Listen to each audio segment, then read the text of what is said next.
Hey, what's happening, guys? Coming at you from downforsoundshop.com with another frequently asked questions video segment. But first, my name is Johnathan Price, owner and operator of downforsoundshop.com and this YouTube channel, which is two of the fastest growing things in car audio.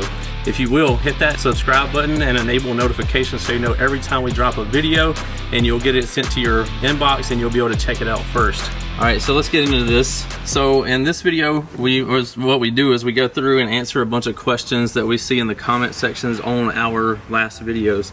So the first one I have is, I forgot what I was doing. This question says, rapid fire question: on my current and past setup, my subwoofer didn't kick in unless audio was at a high volume. What is causing that, and what can I do to fix it? It seems like a signal issue. You could have, like, maybe you have a weak input voltage on your RCAs, and it's taking it a lot to get up there to where your amplifier like realizes what's going on, and it wakes up and it's like, oh, here, I'm going to give you bass. So you could have a weak input voltage on your RCAs. I don't know what it would be and it's going to be different in every area. So if I had to guess, that would be what my guess is on why it's not kicking in until later. So you could use like an M6C Pro or a DSP, something that's going to increase your output voltage on your RCAs, so you're going to have like a stronger signal. So you could try using one of those and see if that fixes your problem. You could do a M6C regular model. They're like 70 bucks, and it could be something that you try to see if it fixes your issue there. All right, next question that we have is from Andy H. Rapid fire question: I understand cone area is where it's at. I run 2 10s and a custom 4th order tuned to upper 30s on a Wolfram 5000.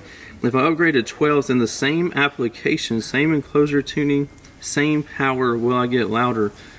If you're talking about, when you say same enclosure tuning, like, are you talking about the same exact enclosure, or are you talking about building a bigger enclosure but same tuning, like, but be specifically built for the 12s? If so, you would definitely be louder. You're going to have more cone area, so you would definitely increase in loudness, and you're going to be moving more air because you're going to have more cone area. So you would definitely get an increase out of that if you built the box properly to the 12s, not trying to use the 10s box for 12s, because then it would be all off, like the specifications would be wrong on the airspace and everything. So because I see people trying to do that, they'll get a box that's made for, like, say a 10-inch subwoofer, and then they're like, oh, I can run a 12 in there if I just cut the hole out bigger. But it doesn't work like that because the airspace and the tuning's all wrong.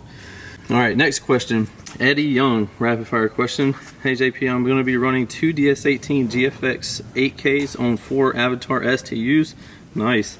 Got an excess power SB 1000-31 and now ordering a Mechman 400 amp alternator. How many extra batteries do you think I would need, and what size? Thanks again for your time, and you are a great help.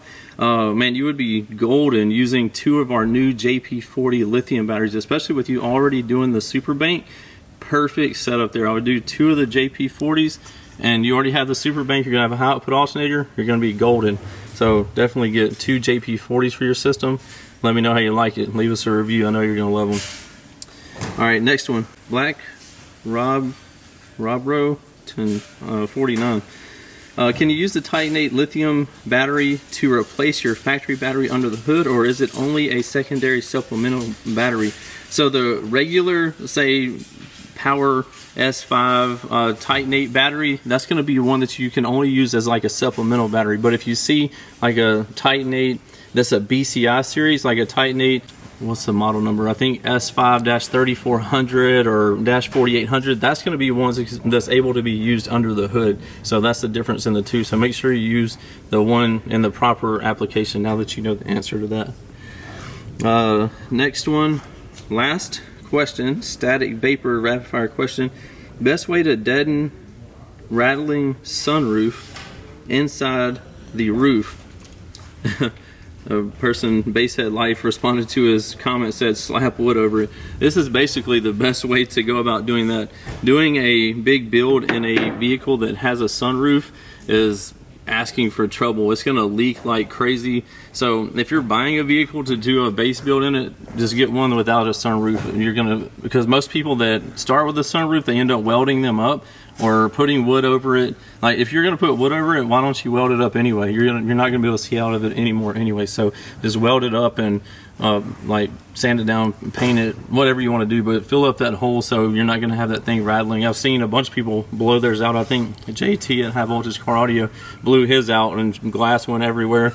I mean, it's good for a video, right? But anyway, that's what I would suggest, welding it up, or like you can put wood over if you want a quick, easy fix, but the best way would be to weld up like the hole where this, you fill it in with a piece of sheet metal. That's going to wrap it up for this section of frequently asked questions on my YouTube channel. Remember, if you have any questions for me, post them in the comments below, and I will do my best to answer them for you. We'll see you in the next one. Later. What's happening, guys? If y'all enjoyed all the hot content that you saw in that video, be sure to follow me on YouTube, Facebook, TikTok, Instagram under the Lifer Price, and also Down for Sound Shop on Facebook and Instagram. And don't forget Snapchat. I'm JPD4S on there, so be sure to check me out there. We'll see you in the next one. Later.